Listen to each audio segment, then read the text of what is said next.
सुरेंद्र भैया हुआ कि ना कहा ये समझ ढेर कर दिलो 36 डिग्रिया हो। वाह मिजाज में बहुत अच्छे बहुत अच्छे।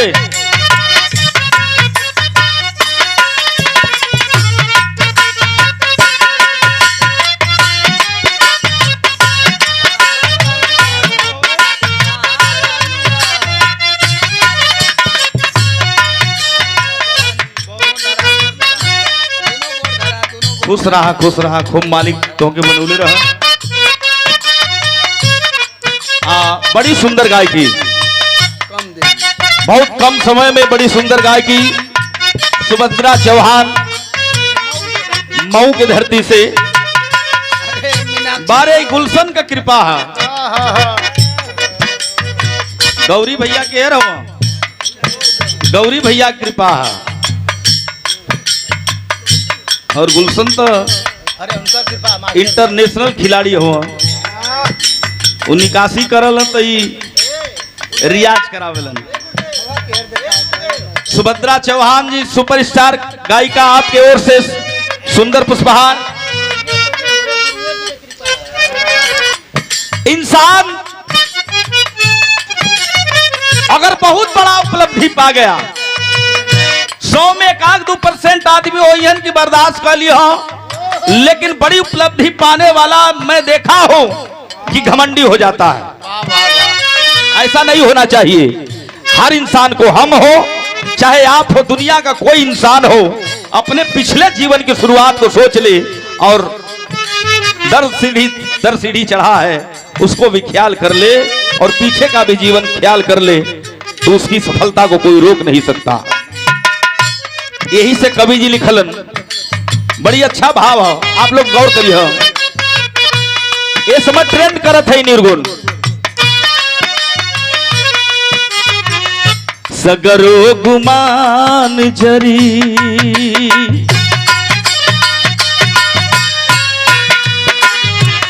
सगरो गुमान जरी, तो हर शमशान में, तो हर शमशान में झूठों के धधाइल बाड़ा माटी के मकान में।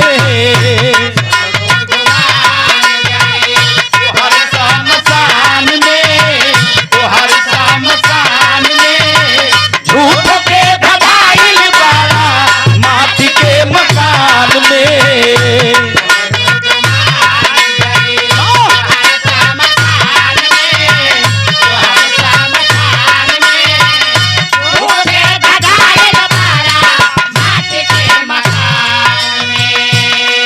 तनी से चेंजिंग है जच्चाई, तनी से कंपोजिशन है। और हमारे राजन भैया यहाँ ननिहाल है ना, हमारे राजन भैया का मामा रहे हमारे धर्म के बाबूजी। राजन भाई बड़े नेक दिल इंसान हैं और बड़ा बढ़िया चैनल भी चलता है आपका। मालिक इधर सजा के रखे। जितने यूट्यूबर साथी आए हैं सबका हम अपने मंच की ओर से अभिवादन करते हैं, नमन करते हैं। और हमारे राजन भैया के माध्यम से हमारा और मीनाक्षी राज के कार्यक्रम 2 अक्टूबर दुर्गा पूजा में हुरमुजपुर हाल्ट पर बिरहावा। बहुत बहुत प्रणाम नमन करते हैं इधर भगवती और पंच परमेश्वर का आशीर्वाद लगे। कहना है सगरो गुमान जरी, सगरो गुमान जरी, तो हर शमशान में, तो हर शमशान में झूठों के धधाइल बाड़ा माटी के मकान में।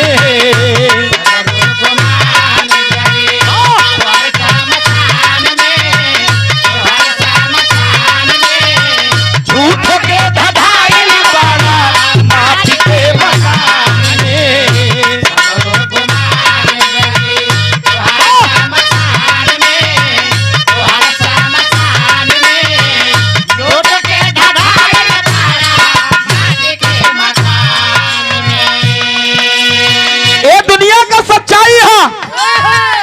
मुट्ठी बांध करके इंसान आया है और हाथ पसार करके जाएगा, क्योंकि विश्व का विजेता सिकंदर वो जब ज्ञान हुआ, अरे बारे दया शंकर भैया बा, बिरहा के सुपरस्टार कलाकार हमारे भाई, बहुत प्यार दुलार मिलता है आपसे, बड़े स्नेही हैं हमारे भाई के सम्मान में एक बार जोरदार ताली हो जाए, क्योंकि गाजीपुर से, बलिया से, बारे छपरा की धरती धन्य हो गई। हमारे दया शंकर यादव भैया की तरफ से सुंदर पुष्पहार और बहुत रुपए का आशीर्वाद भैया को नमन करता हो, प्रणाम करता हो। कलाकारी में मालिक एकदम दमकसी दे, कलाकारी में चार चांद लगाए, मेरी कामना है। बहुत बहुत प्रणाम करते हैं, नमन करते हैं। विश्व का विजेता सिकंदर को ज्ञान हुआ और अपने मंत्री को बुला करके कहा कि हे मंत्री, अगर मैं धरती पर मर जाऊं तो जानते हो जब मेरा जनाजा निकले, जनाजे में मेरा बंद हाथ को बाहर कर देना, ताकि दुनिया के लोग यह देखे और यह समझे कि विश्व विजेता सिकंदर जा रहा है तो वो भी खाली हाथ जा रहा है, उसके साथ में कुछ नहीं जा रहा है। हम और आप क्या है मेरे बाबूजी? कुछ नहीं है। इंसान को घमंड नहीं करना चाहिए। जहां प्रेम है वहां ईश्वर है, जहां प्रेम नहीं है वहां ईश्वर नहीं है। इसलिए अंतरा का लाइन लिखलन कवि जी का, लिखलन अपना मोहलिया के कितनो सजईता,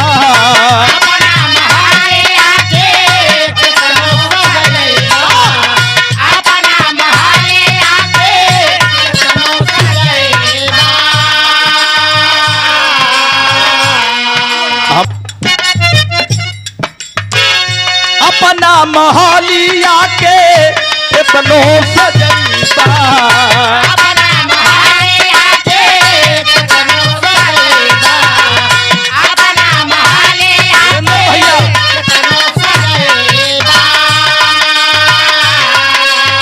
यह जीवन का सच्चाई है भैया। संगवा में लेके डाही ई हवा से जईता,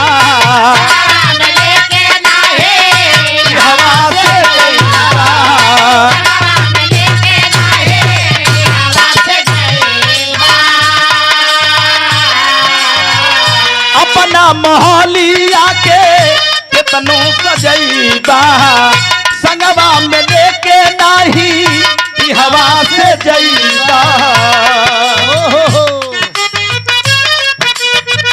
लोभी बाटे यहाँ सभे माया के जहान में, माया के जहान में झूठ के धधाइल बाड़ा माटी के मकान में।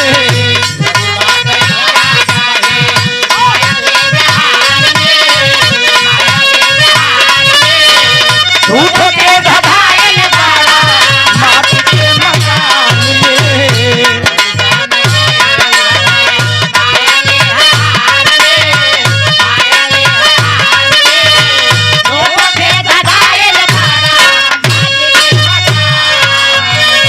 हमारे निर्गुण का आखिरी लाइन है, आप लोगों से हाथ जोड़ के निवेदन है, अपना गरीबी में, अपना अमीरी में एक गरीब का मदद कर दीजिए। प्यासे को पानी पिला दीजिए, भूखे को खाना खिला दीजिए। इससे बड़ा कोई धर्म नहीं है। आखिरी लाइन छोड़ा धर्ममा पे आ जा।